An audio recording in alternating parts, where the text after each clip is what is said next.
بسم اللہ الرحمن الرحیم۔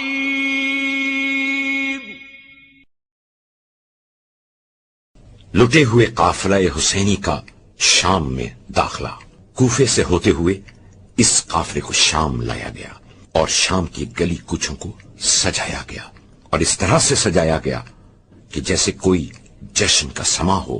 روایات یہ بتاتی ہیں کہ دربار یزید کے قریب لا کر اس قافلے کو کھڑا کر دیا گیا اور اتنی دیر تک کھڑا رکھا کہ پیروں پر ورم آ گیا، اس لیے کہ یزید کا دربار سجایا جا رہا تھا۔ وہ اپنی فتح کا جشن بڑی شان و شوکت سے منانا چاہتا تھا کہ دنیا یہ رکھے کہ حسین کو شکست ہوئی اور یزید کامیاب ہو گیا، لیکن شاید وہ یہ نہیں جانتا تھا کہ جیت ہمیشہ حق کی ہوتی ہے۔ تبھی تو جب دربار یزید میں امام زین العابدین علیہ السلام نے خطبہ دیا تو درباریوں میں ہلچل مچ گئی اور یزید کو اپنا تختہ الٹتا ہوا دکھائی دیا۔ اس نے حکم دیا کہ اذان شروع کروا دو تاکہ یہ خاموش ہو جائیں۔ پھر اذان کی آواز آئی، اللہ اکبر۔ مولا خاموش ہو گئے۔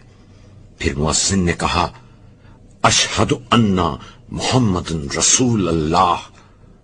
تو میرے مولا نے کہا، اے یزید بتا، آج تو یہ سمجھ رہا ہے کہ تیری جیت ہو گئی، لیکن یہ بتا تیرے دربار میں آج کس کے جد کا نام لیا جا رہا ہے، تیرے یا میرے جد کا؟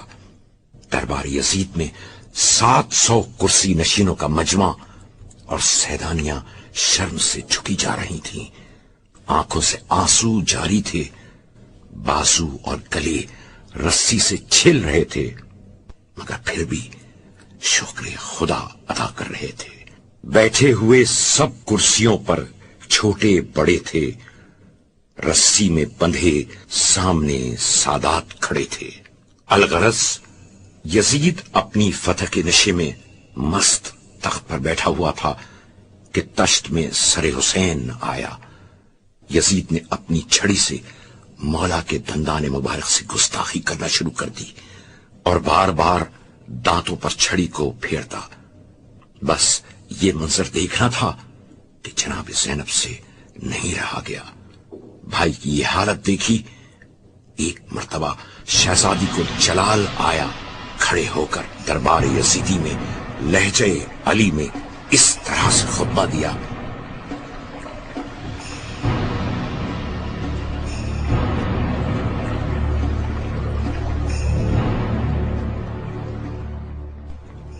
تعریف اللہ کے لیے ہے جو ساری کائنات کا پروردگار ہے، اور درود و سلام رسول و اہل بیت رسول پر۔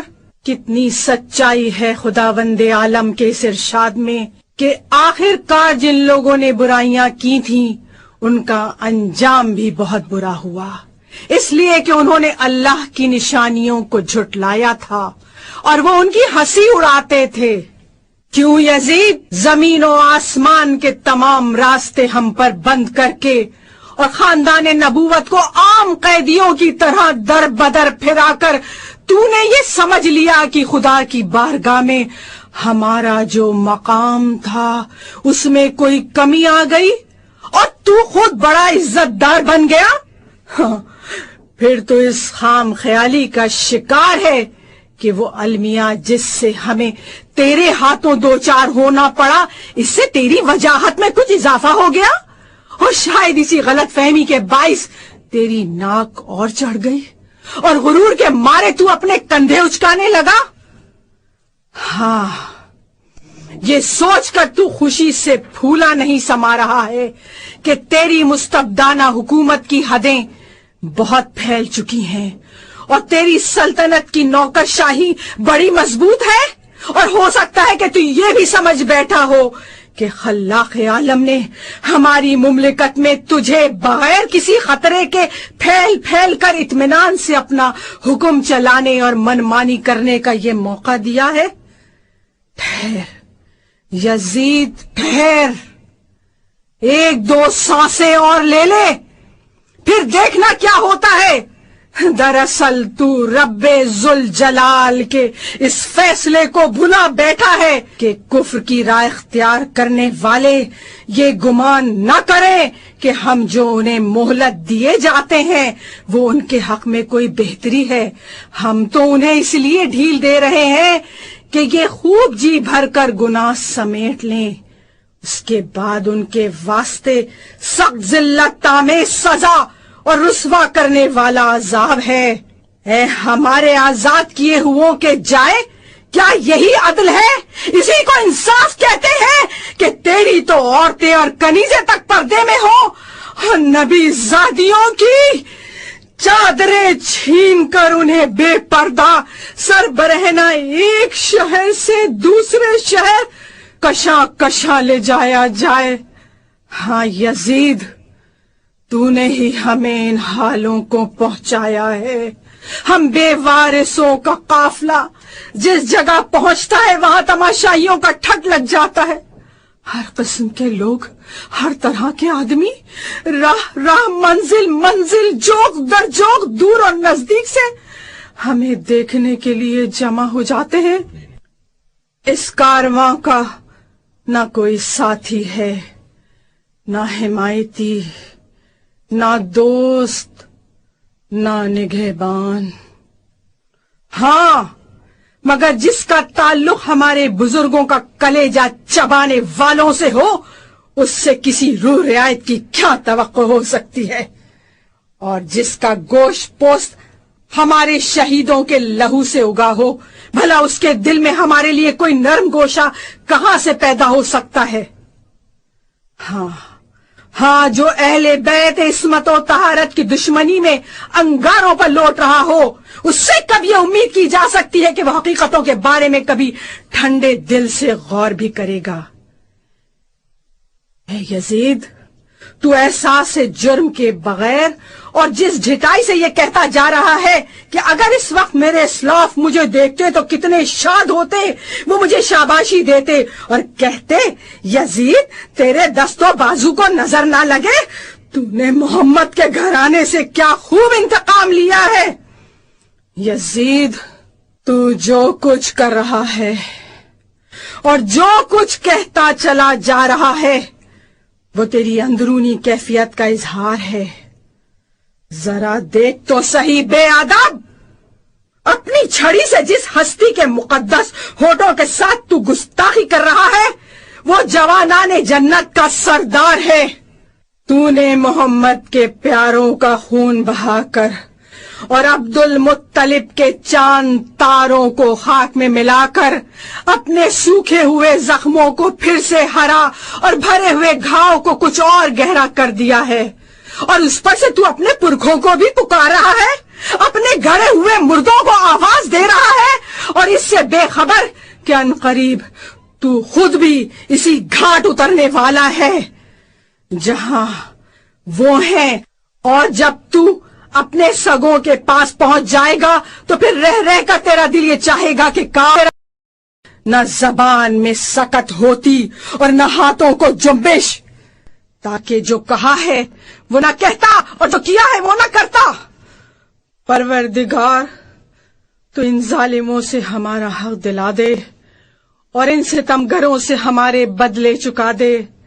بار الہ، جن جفا شعاروں نے ہمارا لہو بہایا ہے اور ہمارے طرفداروں کو قتل کیا ہے، ان پر اپنا غضب نازل فرما. قسم بخدا اے یزید، تو نے خود ہی اپنی کھال نوچی ہے اور اپنے ہاتھوں اپنے گوشت کی تکہ بوٹی کی ہے. بہت جلدی وہ وقت آنے والا ہے کہ تجھے انتہائی ذلت و خواری کے عالم میں اللہ کے رسول کا سامنا کرنا پڑے گا.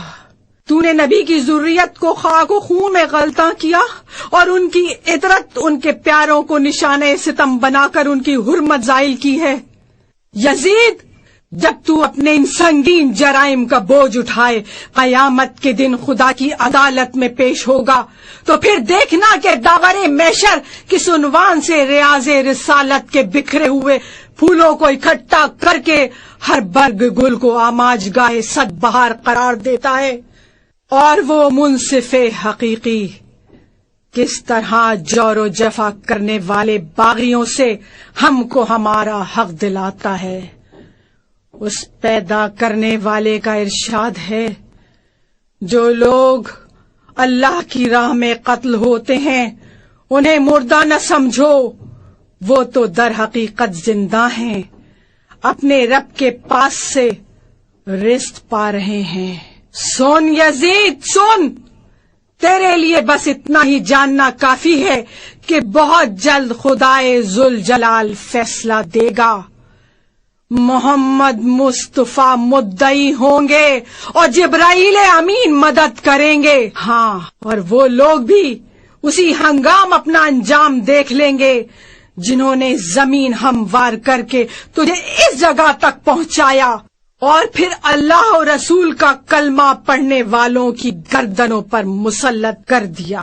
جب حساب و کتاب کا وقت آئے گا تبھی پتہ چلے گا کہ جو زیادتیاں کرتے ہیں ان کو کتنی بری سزا ملتی ہے، اور اسی لمحے یہ بھی واضح ہو جائے گا کہ کسے بدترین جگہ دی گئی اور کس کے ساتھی کس درجے بودے نکلے۔ اے یزید، یہ تو زمانے کا انقلاب ہے کہ مجھے تجھ جیسے آدمی سے بات کرنے پر مجبور ہونا پڑا۔ تجھے تو میں بہت چھوٹا اور بے وقت سمجھتی ہوں، البتہ تیری سرزنش کو بڑا کام اور تیری ملامت کو ایک اچھی بات قرار دیتی ہوں۔ ہاں، تجھ سے مخاطب ہونے کی وجہ صرف یہ ہے کہ آنکھوں میں آنسو امنڈ رہے ہیں اور کلیجے سے آنچیں نکل رہی ہیں۔ کس قدر حیرت کا مقام ہے کہ وہ خاصانہ خدا جنہیں اس نے عز و شرف دے کر فرض فرمایا، وہی فتح مکہ کے دن ہمارے آزاد کی ہوئے شیطان صفت گروہ کے ہاتھوں تہے تیغ ہوں۔ دشمن کی آستین سے ابھی تک ہمارے شہیدوں کا لہو ٹپک رہا ہے اور آج بھی ان کے لب و دنداں پر ہمارا گوشت چبانے کے نشان موجود ہیں۔ ان کشتگان رہے تسلیم کے پاک و پاکیزہ اجسام دامن صحرا میں بے گور و کفن پڑے ہیں۔ اے یزید، اگر آج ہمیں جنگی قیدی بنا کر تو سمجھ رہا ہے کہ کچھ حاصل کر لیا تو یاد رکھ، کل تجھے اس کے مقابلے میں سخت نقصان اٹھانا پڑے گا، اور یہ بات نہ بھولنا کہ تو نے اپنے اعمال کی صورت میں جو بھیجے گئے بس وہی پائے گا۔ نیز رب العالمین اپنے بندوں پر کبھی ظلم نہیں کرتا۔ ہم اللہ کے سوا نہ کسی سے اپنا حال کہتے ہیں اور نہ کسی کے پاس فریاد لے جاتے ہیں، صرف اسی کی ذات پر ہمارا بھروسہ ہے اور وہی ہم سب کا مرکز و اعتماد ہے۔ اے یزید، تیرے پاس مکر و فریب کا جتنا ذخیرہ ہے اسے جی کھول کر کام میں لیا۔ ہر طرح کی سعی و کوشش میں بھی کوئی دقیقہ نہ اٹھا رکھنا، اپنی سیاسی جد و جہد کو مزید تیز کر دے، اور ہاں، ساری حسرتیں نکال لے، تمام آرزویں پوری کر لے، مگر اس کے باوجود تو نہ تو ہماری شہرت کو کم کر سکتا ہے اور نہ ہی اس موقف میں ہے کہ ہمیں جو مقبولیت حاصل ہے اسے متاثر کر سکے۔ پھر یہ بھی تیرے بس میں نہیں ہے کہ ہماری فکر کو پھیلنے اور ہمارے پیغام کو نشر ہونے سے روک دے، نیز تو ہماری مقصد کی گہرائی تک پہنچنے اور غرض و غائب کی گہرائی کو سمجھنے سے بھی قاصر ہے۔ یزید، تیری فکر غلط ہے، تیری رائے خام ہے، تیری زندگی کے محض چند دن باقی رہ گئے ہیں، تیری بساط الٹنے والی ہے اور بہت جلد تیرے ساتھیوں کا شیرازہ بھی بکھرنے والا ہے۔